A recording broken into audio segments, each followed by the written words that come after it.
지금 우리가 성경에 어느 위치 즈음에 와 있는지 한번 알아보면서 오늘 본문에 들어갔으면 좋겠습니다. 창세기 46장에 보면 야곱과 그의 가족 70명이 애국으로 가는 것은 하나님의 언약을 토대로 이제 진행이 됐다는 걸 알 수 있습니다. 거기서 애국으로 너희가 가면 이제 큰 민족을 이룰 것이다, 이런 약속이 창세기 46장에 나와 있죠. 그런데 그렇게 애국으로 왔는 야곱과 그 가족이 이제 세월이 흘러서 그 약속을 받았던 그들이 다 죽고 말았습니다. 그게 출애굽기 1장 6절에 나오는 말씀입니다. 그 다음 세대들은 야곱과 그 아들들, 그러니까 그 약속을 직접적으로 받은 그 세대들 이후에, 그들은 이미 다 죽어버렸으니까 그 이후에 다음 세대들은 사실 앞 세대들보다 자신의 정체성이 무엇인지, 어떤 약속을 받고 왔는지 그 세대들보다는 훨씬 더 체감하는 게 덜 했을 것 같아요. 그런 이스라엘 민족이 기나긴 방황을 거치며 그들의 정체성을 분명하게 확립하고 나아가 종교 민족으로서의 사명을 분명히 깨닫게 된 것이 바로 출애굽이라는 역사적 사건입니다. 출애굽에는 선택, 언약, 성막 제작 명령, 그리고 성막 제작 완수라는 이제 4가지 큰 장면이 40장 동안 이어지고 있습니다. 여호와께서 이스라엘 백성을 선택해서 애굽에서 해방시키시고 광야로 인도하셨죠. 그리고 애굽에서 종로로 타던 그들을 이렇게 출애굽시키신 겁니다. 그리고 여호와께서 자신을 계시에 율법을 부여하고 언약을 체결하셨습니다.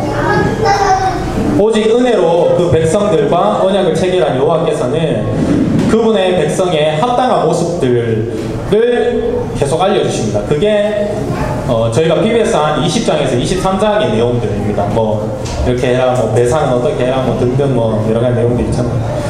그리고 25장부터 성막 제작에 대한 명령을 하시죠.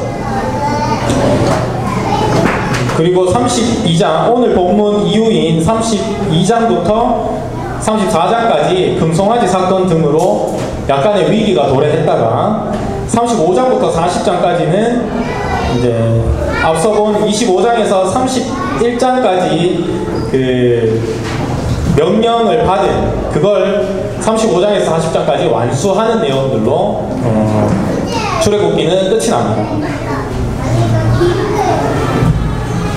25장부터 나오기 시작해서 오늘 본문이 연속선상에 있는 성막 제작에 대한 명령은 목사님께서 말씀하셨던 것처럼 언약을 유지하고 회복하는 것에 큰 목적이 있었습니다. 언약궤를 중심으로 하나님의 말씀을 순종하며 살도록 요청받은 이스라엘 백성들은 그 언약을 기억하며 유지하여야 했고, 범죄한 자들은 거룩한 하나님께 가까이 나아가기 위해 제사를 드림으로 죄사함을 받고 그렇게 해서 언약이 회복되는 것입니다. 오늘 본문은 이 성막과 관련한 좀 더 세부적인 그리고 마지막 이야기를 담고 있습니다.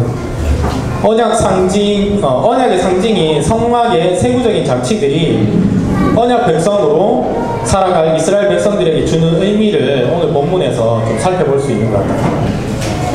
이것은 현대의 그 언약을 의지하여 살아가는 교회와 성도들에게 주는 메시지이기도 합니다. 성막의 좀 더 세부적인 이야기들이 언약 백성된 우리들에게 무엇을 말하고 있는지 지금부터 크게 한 3가지로 좀 살펴보았으면 좋겠습니다. 첫 번째, 언약 백성은 작은 것에도 거룩히 구별되어야 합니다.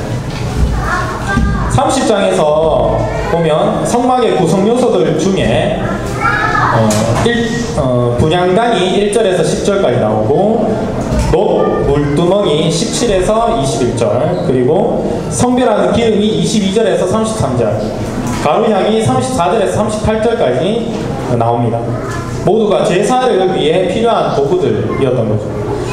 하나하나 좀 살펴보면 분향단은 향을 피우는 단입니다. 이제 가로 세로 이제 전 사각형의 그 단상 뭐 이런 형태의 단상이 될 수 있겠죠. 절이나 신당 같은 곳에 가보셨는지 모르겠는데요. 단 위에 향을 많이 피우게 됩니다. 그 향은 희생자단에서 고기를 태우는, 그러면 고기를 태우면 막 냄새들이 나잖아요. 그 불육해한 그 냄새를 차단하는 실제적인 목적과 그리고 신성한 경례를 훈증하고 그 안에 하나님의 임재를 나타내기 위한 종교적인 목적, 이 크게 두 가지의 목적을 가지고 있었습니다. 제사를 드리는 곳에 예나 지금이나 필요한 잔치였다고 생각이 듭니다. 두 번째 나오는 물두멍은 제사장들이 손과 발을 씻는 데 사용한 기구입니다.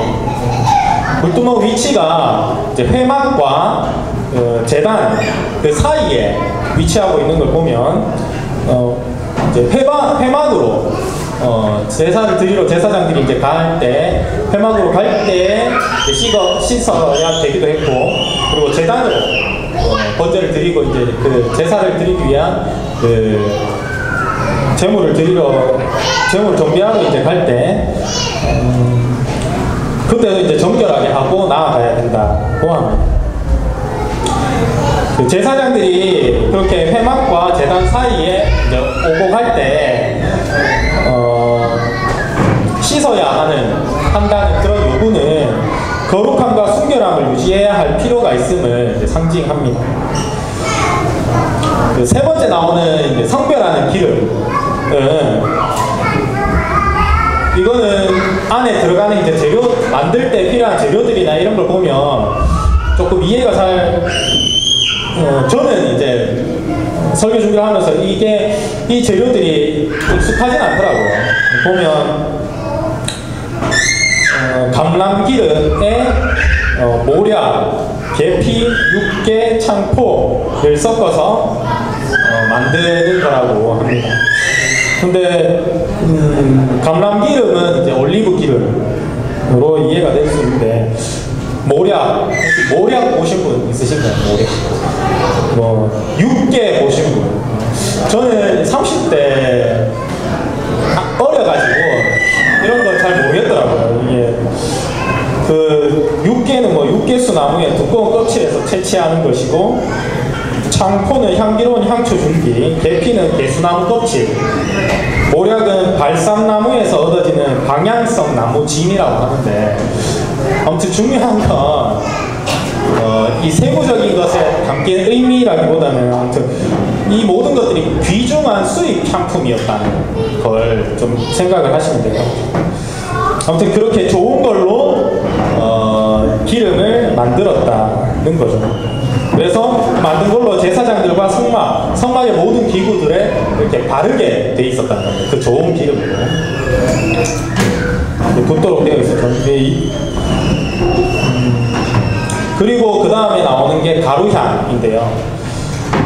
성막 안 분향단에서 살라지는 이제 향으로서 각종 향품인 소합향, 나감향, 풍자향, 유향, 그리고 소금으로 이제 만들어지는 거예요. 이것도 뭔지 제가 찾아는 봤는데 뭔지는 모르겠더라고요. 소합향은 발삼나무에서 나왔을 수지나 진이라고 하고, 나감향은 홍해 혹은 지중해에 사는 조개류의 껍질을 깔아 만든 향품이라고 합니다. 풍자향은 미나리과의 식물인 회향풀의 줄기 하단부를 잘라 추출한 액상의 재료라고 하는데, 뭐 향수도 안 바르는 제가 이걸 이해하기에는 좀 많이 어려웠던 것 같고, 아무튼 그 성별하는 기름을 만드는 재료들과 가루향을 만드는 재료들, 이 모두에는 좋은 재료를 많이 썼다, 그 품질도 좋았을 것이다, 이런 걸 우리가 유추를 해볼 수 있습니다. 당연히 이제 하나님께 하나님께 제사를 드리는 그 도구이자 기름이나 또 그 도구에 바르는 기름들이니까 좋은 재료들을 당연히 썼겠죠. 뭐 아무튼 이렇게 성막 제작 명령 뒷부분에 등장하는 이 분향단, 물두멍, 성배라는 기름, 가루양은 사실 보면 볼수록 저는 들었던 생각이 이게 제사의 어떤 핵심적인 요소는 아니겠다라는 생각이 많이 들었습니다.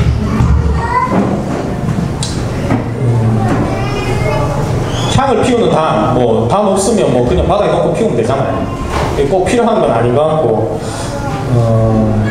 그리고 씻는데 대야 물두멍, 노수로 만든 물두멍이 굳이 아니더라도 그 회막과 그리고 제단을 오가면서 이제 깨끗하게 할 때 아무 기구나 이제 사용을 하면 될 것 같았습니다. 제가 생각할 때. 그리고 제사장과 도구에 바르는 기름이나 가루양 이런 것들이 없다고 해서 제사에 치명적이거나 그 제사를 드리는데 불가능한 사항은 아니잖아요.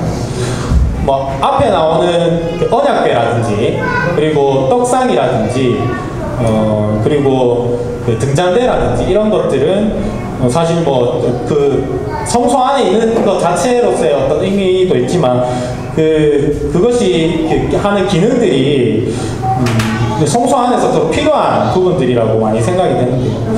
아무튼 이런 좀 방금 말씀드린 이 4가지 도구들은 하나님께서 성막에 사용되는 모든 것, 굉장히 지역적으로 보일 수 있는 이 모든 것들까지도 의미를 부여하며 관심을 가지신다는 것을 상징하지 않나라는 생각이 듭니다.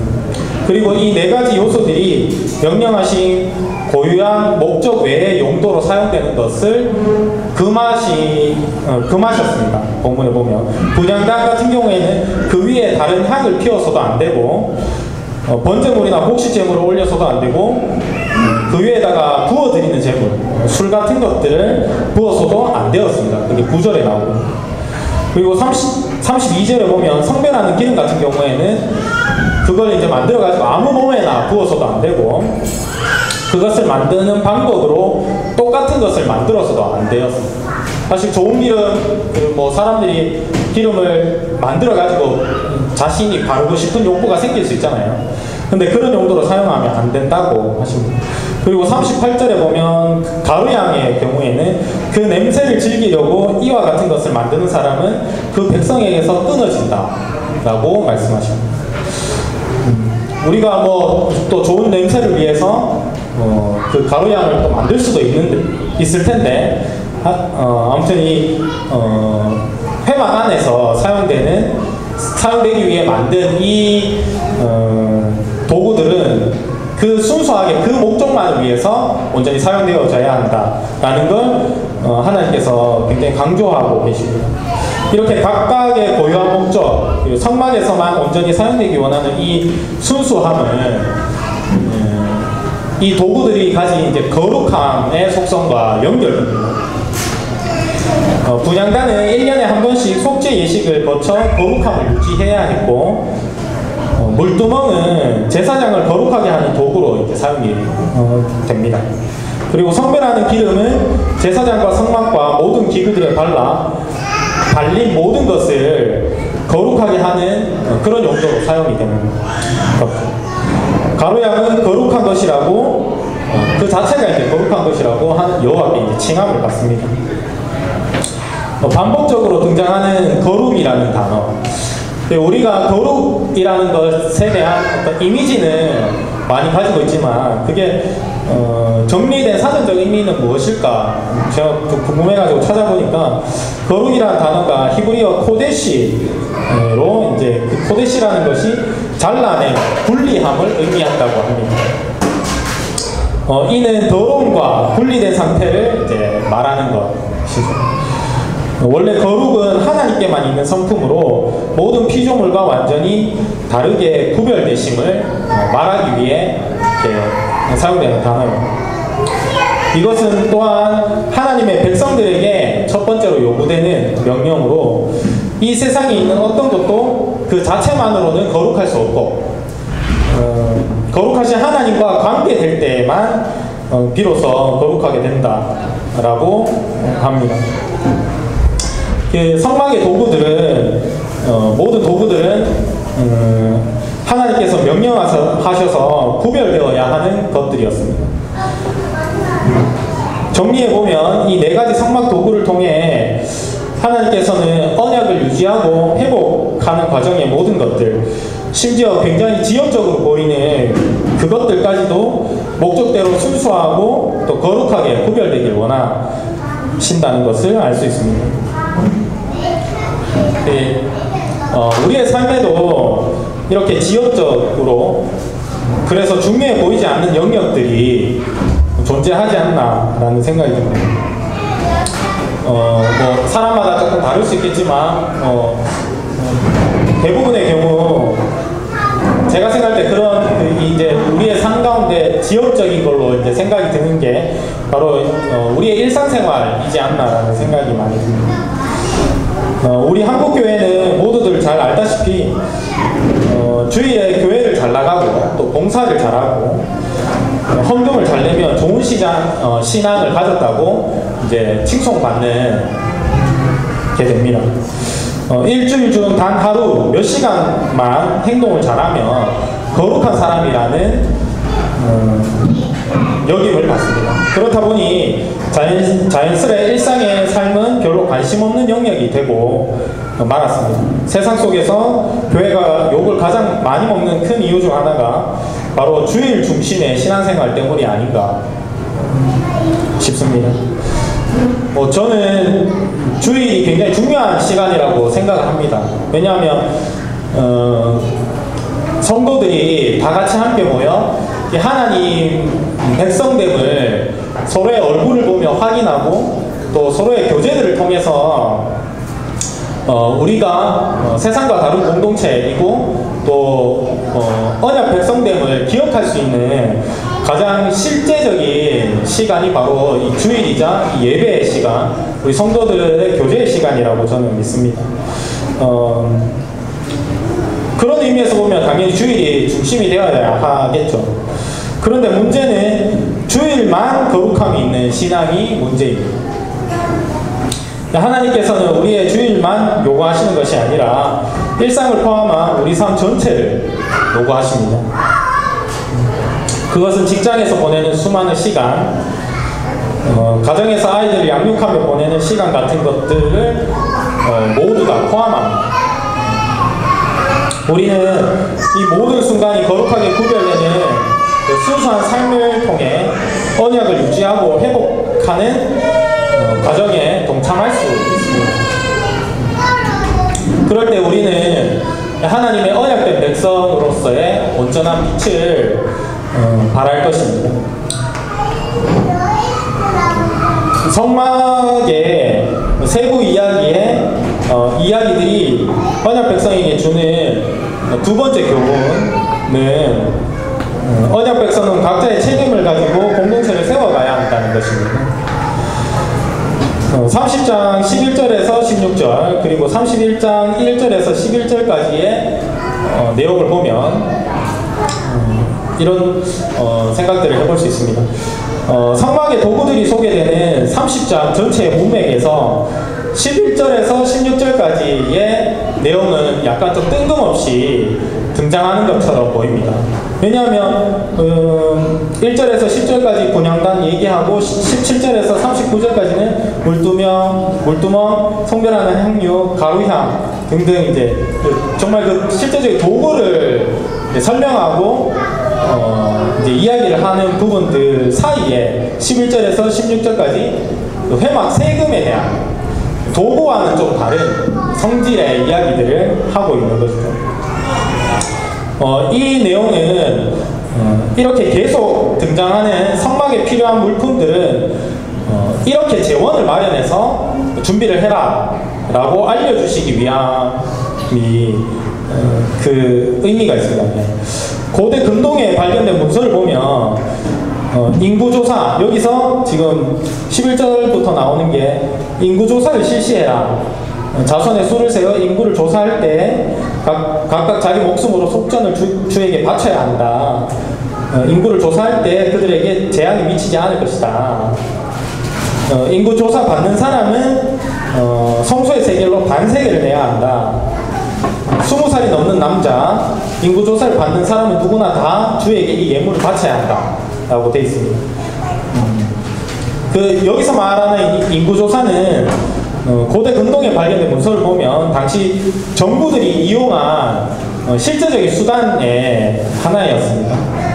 그것으로 인해 인구조사를 통해서 이제 군대나 강제 노동에 사람들을 동원할 수 있는 것뿐만이 아니라 이제 과세액을 증가시킬 수도 있었기 때문에 정부의 입장에서는 굉장히 유용한 어떤 전략이자 방법이 될 수 있는 거죠.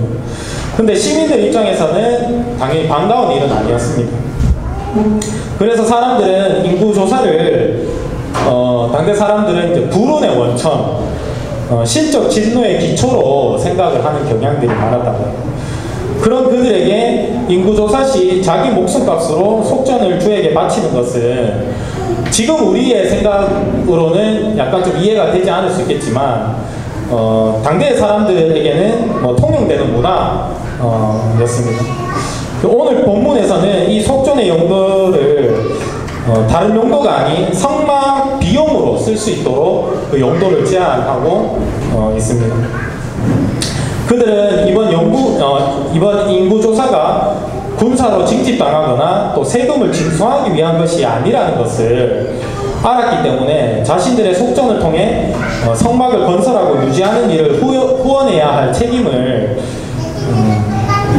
받아들인 것처럼 보입니다. 특징적인 것은 부자라고 해서 더 많이 내거나 가난한 사람이라고 해서 덜 내는 일이 없고 성소의 세겔로 반세겔, 그러니까 그람으로 치면 한 10g 정도 되는데요. 그 10g 안팎의 어떤 기금속을 다 20세 넘는 남자들이 모두 다 똑같이 냈다는 겁니다. 이것은 하나님께서는 언약을 유지하고 회복하는 과정에서 소외되느니 참여하지 않으니 없이 그 백성들 모두의 수고를 원하시는 것으로 볼 수 있습니다. 부함과 가난함과 상관없이 각자가 자신의 책임을 다하며 이 거룩한 여정에 참여하길 원하십니다. 언약 백성들의 책임은 회막 만드는 기술자들을 세우는 부분에서 좀 더 명확하게 얘기됩니다. 31장 1절에서 11절까지 보면 여기서 이제 여호와께서 성막과 제사장 옷 등을 제작하는 방법을 25장부터 막 쭉 얘기해 오셨잖아요. 그래서 이제 30장까지 그걸 마치시고 31장에 보면 그 일들을 수행할 사람들에 대해서 지명을 하십니다. 누가 지명당했냐? 이정희, 김민경 이렇게 지명하듯이 이렇게 지명을 하십니다. 누가 지명을 당했냐 보면 유다지파 사람 훌의 손자인 부살렐에게 하나님의 영을 채워주어 지혜와 총명과 지식과 온갖 기술을 갖추게 하겠다고 하십니다. 그리고 생각한 것을 기술을 가지고 만들 수 있게 하겠다. 그리고 부살렐 혼자가 아니라 단지파 사람 아히사막의 아들 오홀리압이 함께 일하게 하겠다. 그리고 기술 있는 모든 사람에게 지혜를 더해서 명한 모든 것을 만들게 하겠다라고 말씀하시죠. 여호와께서는 성막 제작에 설계 도면만 주시지 않고 시공사까지 지정해 주신 것입니다. 이 시공사 공동대표는 부살렐과 오홀리압입니다. 시공사 대표와 직원들이 원래 그런 만들 수 있는 기술을 가졌는지 가지지 못했는지 그것은 정확하게는 잘 모르겠지만 중요한 것은 모든 지혜와 총명과 지식의 근원이신 하나님이 그들을 부르시고 지혜 등을 주셔서 성막을 만들게 하셨다. 신약 시대를 사는 우리들은 이 지혜를 바로 은사라고 부릅니다. 자신들이 하나님의 영으로부터 부여받은 모든 것을 활용해 공동체를 세우는데 사용하는 것, 그것이 바로 은사인 것이죠. 오늘 본문의 메시지를 보면 하나님께서는 언약을 유지하고 회복하는 과정에서 그 백성들이 모두 함께 동참하기를 원하십니다. 또한 자신에게 부여받은 은사를 하나님이 주신 것으로 알고 공동체를 세우는데 사용하길 원하십니다. 우리는 공동체를 세워가는 것에 전혀 마음이 없는 그리고 사회를 세워가는 것에 뭐 마음이 없는 혼족의 시대를 살고 있습니다. 그리고 많은 이들이 가진 것이 없어서 할 수 있는 것이 없어서 못한다고 생각하는 경우들이 많습니다. 우리는 내가 속한 이 언약 공동체를 세워가는 것이 상황이나 여건과 관계없이 구원받은 백성, 출애굽한 이스라엘 백성으로서 마땅한 책무라고 믿으며 나 자신을 온전히 들여가지 않는다면 우리는 언약 백성에게 기대하신 하나님의 뜻을 이루어낼 수 없습니다. 동시에 상황과 관계없이 언약 백성으로서 책임을 다한다는 것, 그것은 자신의 은사를 가지고 공동체를 적극적으로 세워가는 것을 의미하는데 하나님께서 하나님의 영을 주셔서 그 일을 할 수 있게 저마다의 은사를 주셨습니다. 그것에 화답하며 살아가는 것, 그것이 바로 오늘 이제 부살렘과 올리압을 통해 기대하시는 바이죠. 자신의 책임을 다하는 것, 은사를 통해 적극적으로 섬기는 것 모두 언약을 유지하고 회복하는 과정에서 백성들이 이루어가야 할 과제입니다. 앞서 밝힌 대로 현대에는 많은 이들이 가진 것이 없다, 또 할 수 있는 것이 없다 라고 하면 공동체를 세워가는 것이 그렇기 때문에 어렵다 라고 생각하는 경향이 많습니다. 저 역시 뭐 그랬습니다. 저는 어려서부터 자신감이 없고, 그 초등학생 때 뭐 이렇게 생활기록부에 선생님들이 한 줄씩 뭐 두 줄씩 뭐 써주는 거 있잖아요. 제 와이프가 그 방학 때마다 그런 걸 막 쓰더라고요. 그럼 선생님들이 저렇게 썼구나, 나도 저렇게 쓰여졌구나 라는 생각이 들었는데 그런데 이 학생은 자신감이 부족하고 이런 멘트들이 이제 쓰여지는 학생이었다. 그리고 스스로가 할 줄 아는 것 없다는 생각을 엄청나게 많이 해왔습니다. 여러분들이 상상하는 그 이상 제 존재 자체가 나는 못하는 사람이야, 나는 아무것도 할 수 없는 사람이야, 이런 생각을 스스로 많이 해왔답니다. 학교에서 발표를 시키면 꿀먹은 벙어리처럼 멍하게 있었고, 또 이렇게 여러분들도 그런 시대이시죠. 그 학교에서 조별 토론 뭐 이런 거 시키면 책상에 이렇게 막 돌려가지고 조함조, 두조 이렇게 만들고 그렇게 수업 안 하셨나요? 네. 뭐 다들 그랬으면서 굉장히 그랬어? 이런 표정을 지으시는데 아무튼 뭐 그렇게 조별 과제를 하면 저는 아무 말도 안 하고 그냥 가만히 있는 가만히 있기가 특기인 그런 학생이었습니다. 사실은 왜 가만히 있었냐 생각해보니까 아는 게 없어서 가만히 있었어요. 내가 아는 게 없는데 괜히 한마디 했다가 이상한 거 얘기하면 내가 부끄러워질까봐 아무 말도 못했던 것 같습니다. 그렇게 학창 시절을 보내다 보니 저는 세상에서 볼 때 참 별 볼 일 없는 사람이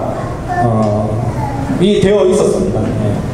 고등학교 때부터 교회를 다녔지만 교회 안에서도 크게 다를 것 없이 별 볼 일 없는 삶을 살았죠. 그러다가 이 기쁨의 공동체를 만나고 안전한 사람들, 안전한 공동체를 경험하며 조금씩 변화하기 시작했습니다. 이 사람들이 나를 어떻게 생각할까 노심초사하지 않고 말을 할 때 틀릴까봐 말을 안 하는 경우들은 줄어들었습니다. 나 자신이 그렇게 회복되는 것 뿐만이 아니라 소심하고 별 볼 일 없던 제가 공동체를 제 나름의 방식으로 이렇게 세워가기 시작했습니다. 저는 이제 성격이 되게 좀 꼼꼼한 편이거든요. 그래 안 보이시겠지만 꼼꼼한 편인데 제가 지금은 가정숲이지만 이전에 그 직장인 숲에 숲지기를 몇 년 동안 하면서 숲별로 그 청소를 돌아가면서 하잖아요. 저희 숲은 청소를 하면 굉장히 남들이 청소하지 않는 곳까지 청소하는 그런 숲이었습니다. 제가 여기 누가 한 명 와가지고 여기 좀 하라고 하고 뭐 여기 선 정리를 좀 하라고 하든지 뭐 아니면 화장실에 변기와 소변기를 깨끗하게 닦아라. 뭐 바닥에 있는 뭐 색칠이 뭐 칠해져 있으면 이거 다 지워라. 아무튼 남들은 그렇게 청소하지 않는데 특히 여름 되면 뭐 에어컨 필터 청소 이런 거는 뭐 저희 숲에서만 했었어요. 꼼꼼한 성격을 가져서 이제 같이 있는 사람들은 피곤했죠. 하지만 그렇게 하면서 남들이 잘 보지 못하는 부분들을 청소하며 공동체를 제 나름의 방식으로 세워갔습니다. 그리고 저는 뭘 잘 안 버려요. 와이프가 막 미치려 하는데 저희 집에 가면 막 온갖 것들이 막 다 있습니다. 특히 교회와 관련된 자료들 뭐 이런 것들 저는 교회에서 페이퍼로 나눠준 거 이런 것도 안 버리고 막 다 스크랩해가 보관하고 있거든요. 그러면 막 와이프는 막 미치려 하는 거죠. 이거 언제 버릴 건데 하면서 막 한 번씩 생각날 때마다 얘기를 하는데 나는 버릴 마음이 전혀 없습니다. 아무튼 그렇게 해서 이렇게 사람들이 그거 있나? 라고 이제 물어보면 그거 저한테 있으면 다 내놓는 거죠. 저는 막 한 몇 년간 그 회의 자료들도 제가 수기로 썼는 노트가 집에 한 7권 정도 모여져 있습니다. 교회와 관련된 자료들만. 그런 걸 심지어 이제 목사님께서도 더구나 그거 있나 하면서 연락 오시거든요. 그러면 있습니다 하면서 파일 보내드리고 그렇게 저는 제 나름의 방식으로 교회를 세워 왔습니다. 그리고 뭐 심지어는 말주변도 없고 그리고 숫기도 없고 저는 책을 읽으면 약간의 난독증 같은 게 좀 있어요. 이게 한 문장을 읽고 그 다음 문장을 읽으면 앞에 문장이 생각이 잘 안 나는 경향이 좀 있거든요. 그래서 그런데 이렇게 아무튼 이해력도 좀 떨어지는 저인데 저보다 훨씬 우등하시고 우월하신 여러분들 앞에서 제가 설교도 이렇게 하고 있습니다. 저는 제 나름의 동참 방식으로 공동체를 세워가고 있습니다. 각자의 은사로 공동체를 세워가기 원하시는 하나님의 뜻을 저는 제 삶에서 조금씩 성취해가고 있다고 저는 믿습니다. 오늘 이 예배가 마치면 저희가 4층에 올라가서 다음 세대 사역과 관련한 워크숍과 회의들을 진행할 겁니다. 그 시간에 여러분들이 가진 은사 그리고 내가 이 공동체, 이 언약 백성 공동체를 세워가는데 내가 져야 할 책임은 무엇인지 잘 생각해 보시고 거기에 나의 삶을 드리는 것을 기꺼운 마음으로 해가시면 참 좋겠다라는 생각이 듭니다. 성막의 세부 이야기들이 언약 백성에게 주는 교훈 세 번째는 언약 백성은 우상 숭배적 질서에 저항함으로 새로운 창조 질서를 따라 산다는 것입니다. 25장부터 시작한 성막 제작 명령은 31장에 와서 끝이 납니다. 근데 이 제작 명령의 가장 마지막 단부는 무엇입니까? 바로 안식일에 대한 내용입니다. 신기한 것은 저 이제 보면서 좀 신기했던 것은 31장 제일 마지막, 그러니까 성막 제작 명령의 제일 마지막 단부가 언약 안식일이고 35장부터 시작하는 성막 제작 완수에 대한 내용의 가장 첫 시작이 안식일에 대한 내용입니다. 우리는 가장 처음 또 가장 마지막에 중요한 이야기를 담아내는 경향들이 있는데 아무튼 하나님께서 이 안식일에 대해서 굉장히 중요하게 생각하고 있지 않나 라는 생각이 들었습니다. 안식일은 6일 동안 일하고 7일째 완전히 쉬어야 한다는 것으로 그 기원은 주가 6일 동안 하늘과 땅을 만들고, 창세기에 나오죠. 하나님께서 6일 동안 하늘과 땅을 만들시고 7일째에는 쉬면서 숨을 돌렸다는 것에 그 기원이 있습니다. 이것은 여호와와 이스라엘 백성들 사이에 세워진 표징이며 이 안식일 역시 영원한 언약으로 삼아 대대로 지켜야 할 것으로 하나님께서 말씀하십니다. 이 몇 장이죠? 5장인가요?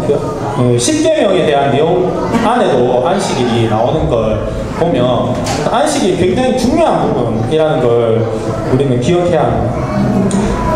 하나님께서는 성막을 만드는 일을 열심히 설명하시고 나서 안식일을 가장 마지막에 말씀하셨습니다.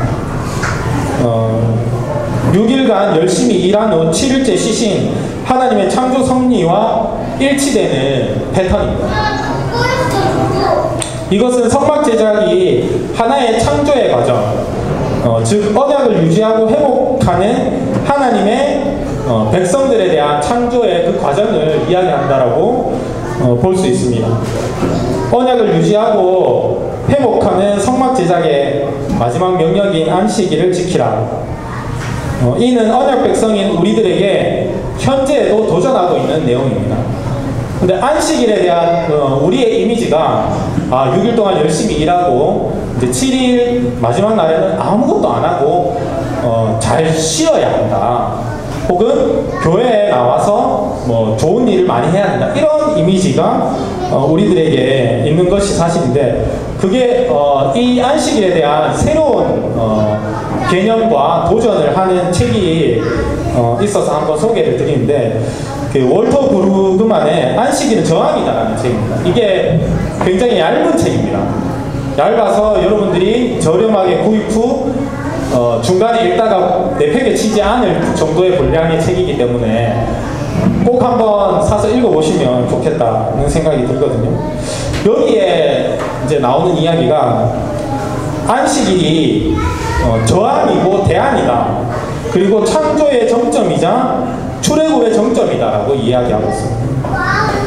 또한 이 책에서 그는 현대인들이 가진 자기 노동과 타자의 노동을 통해 안식과 구원을 맛보려는 파라오적 탐욕, 내가 막 열심히 일하고 혹은 다른 사람들의 열심히 일한 어떤 산출물로 안식과 구원을 맛보려고 하는 그것이 바로 탐욕인데, 그게 바로 이제 모든 현대인들에게 존재한다는 거죠.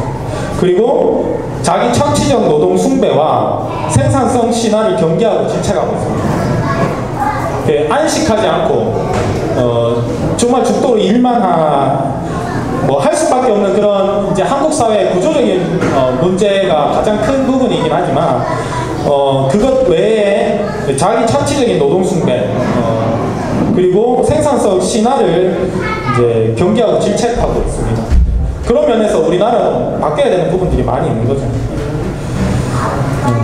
이게 나라 전체를 바꾸기는 쉽지 않지만 우리 개인 스스로가 이 인식을 가지고 다른 삶을 살아가는 것은 선택을 할 수 있다고 생각이 됩니다.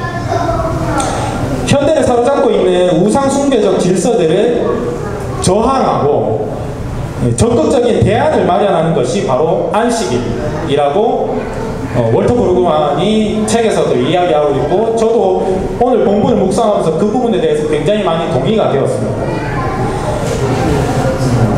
당대 이스라엘 백성들의 우상 숭배적 질서가 현대에는 더 치밀하고 교묘하게 작동합니다.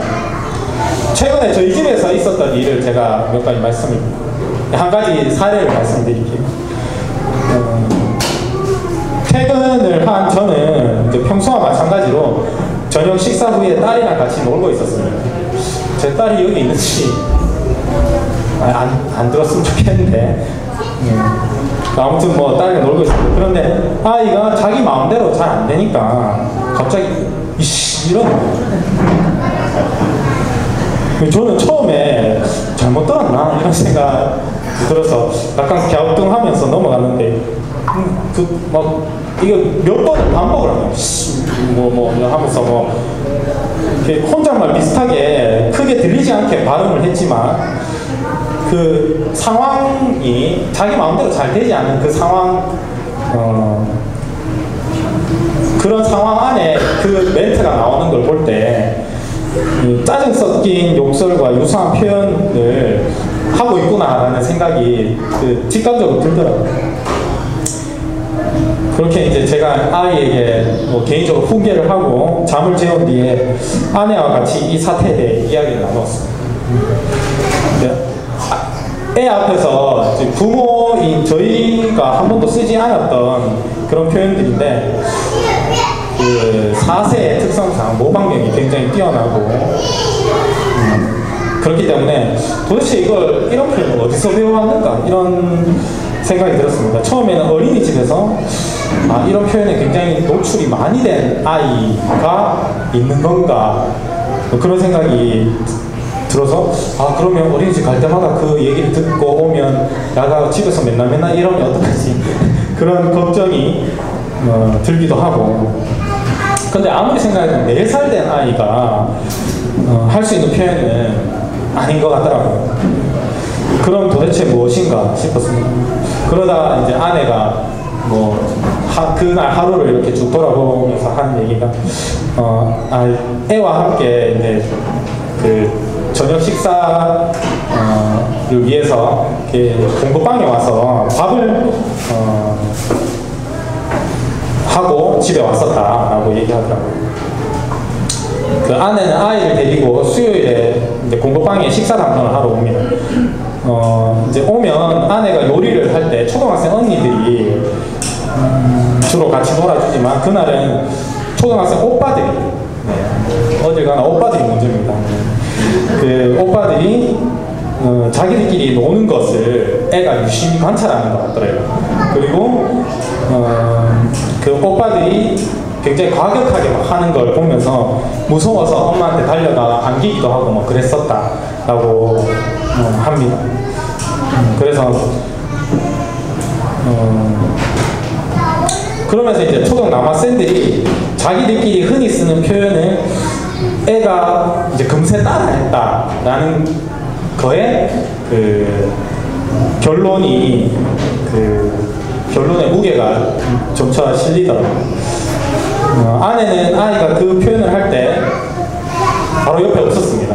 그렇기 때문에 더 덤덤했을지 모르겠습니다. 저는 근데 애랑 이렇게 마주하고 와이프는 저기서 설거지를 하고 있고 저는 애랑 이제 둘이 단둘이 놀면서 그런 표현을 하는 걸 막 들으니까 안 그래도 그 소심하고 심약한 저인데 이게 막 너그럽게 잘 안 받아들여지더라고요. 그러면서 순간 내가 이런 걸 당하려고 애랑 엄마 그 와이프를 그 공부방 그 섬기도록 보냈는가. 내가 이런 걸 당하려고 그 오가는 기름값 내가 벌고 있나. 뭐 그런 생각이 막 들더라고요. 그 앞으로 공부방 밥하러 가지 말라고 괜히 가서 안 좋은 것만 더 모방하고 오겠다고 와이프한테 막 말하고 싶었습니다. 하지만 아내는 앞으로 이런 일들이 수없이 많을 것이고 그렇다면 그때마다 아이를 하나님 뜻 가운데 잘 가르치고 세워나가야 되지 않겠냐고 말했습니다. 머리로는 그렇게 해야 된다는 거 알겠지만 제 심장은 계속 벌렁거리더라고요. 이제 그래서 뭐 어린이집 그 일기장 뭐죠 선생님들이랑 주고받는 거기에 애가 뭐 이렇게 집에서 했었다. 그 다음날 그 어린이집에서 혹시나 그렇게 하면 잘 훈계해달라. 뭐 이런 등등의 후속 조치 후에 그 뒤로는 아이의 입에서 그 표현을 다시 다행스럽게도 뭐 듣진 않았지만 머지않아 뭐 생각해보니까 이것보다 더 큰 충격의 어떤 일들이 많이 있겠다라는 생각이 들더라고요. 만약 가족과 자녀 교육에 최우선의 가치를 둔다면, 세상과 다를 바 없이 그것들을 숭배하며 살아간다면 내 아이를 보호하기 위해서 저는 아내가 더 이상 공부방 식사 준비에 가지 못하게 했을 것 같아요. 하지만 이런 것에 저항하여 부모의 돌봄이 어려운 시간에 공부방에 와서 즐거움을 누리는 아이들, 비싸고 고급스럽지는 않아도 한 끼를 감사함으로 맛있게 먹는 아이들, 이런 아이들과 우리 아이가 공존하는 것이 하나님께서 원하시는 새로운 창조 질서에 합당한 삶이라는 것을 저희 부부는 알고 있습니다. 무척이나 사소하고 또 별것 아닌 것처럼 보일 수 있는 소소한 일상에서 우리는 늘 이런 우상 숭배적인 질서와 새로운 창조 질서의 싸움 가운데 놓이게 됩니다. 저희 아이보다 더 이제 고학년 나이가 더 많은 아이들을 키우는 여러분들께서는 이런 우상 숭배적인 질서와 새로운 창조 질서의 싸움 가운데 어떻게 보면 더 많이 노출되어 있을 것 같습니다.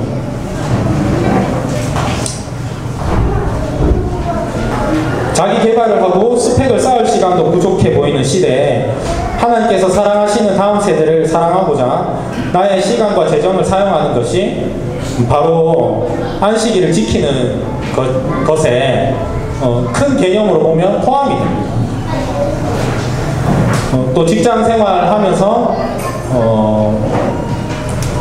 참 마음이 맞지 않고, 그리고 나에게 고의적인 악행들을 행하는 그런 사람들과의 어떤 관계에서 악을 악으로 갚지 않고 그들을 용서하며 사랑하는 것, 그런 태도 역시 우상숭배적인 질서에 반하여 새로운 창조 질서에 합당한 존재로 살아가는 모습이 될 수 있겠죠.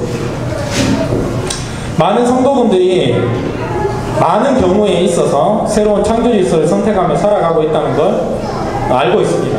감사한 일입니다. 우리는 앞으로도 지속해서 하나님께서 명령하신 안식일의 정신대로 새로운 창조 질서에 맞춰 살아가도록 해야 합니다. 그것이 언약을 맺은 우리들에게 기대하시는 하나님의 뜻입니다. 말씀을 좀 정리 맺도록 하겠습니다. 오늘 저는 성막과 관련해서, 성막 제작 명령과 관련해서 뒷부분 내용들을 토대로 하나님의 언약을 유지하고 또 회복시키는데 필요한 그 백성의 태도들에 대해서 나누었습니다. 분향단, 물두멍, 성별하는 기름, 가루향, 이런 어떻게 보면 굉장히 사소해 보이는 지역적으로 보이는 이 작은 것들에도 하나님께서는 거룩히 구별됨을 원하십니다. 우리에게는 사소해 보이는 어떤 일상적인 생활 가운데 그런 것들이 될 수 있습니다. 두 번째, 속전을 부한자나 가난한 자나 똑같이 내고 부살렘 및 오할리압을 세우시는 하나님을 보면서 각자의 책임을 가지고 공동체를 온전히 세워가야 한다라는 것을 여러분들과 나누었습니다. 세 번째로, 안식일을 통해 우상 숭배적 질서에 저항하고 새로운 창조 질서를 따라 살아가야 한다라는 것을 나누었습니다. 함께 기도했으면 좋겠습니다. 언약을 베푸신 하나님께서 우리들에게 이런 삶을 원하시고 요청하고 계십니다. 여러분들, 나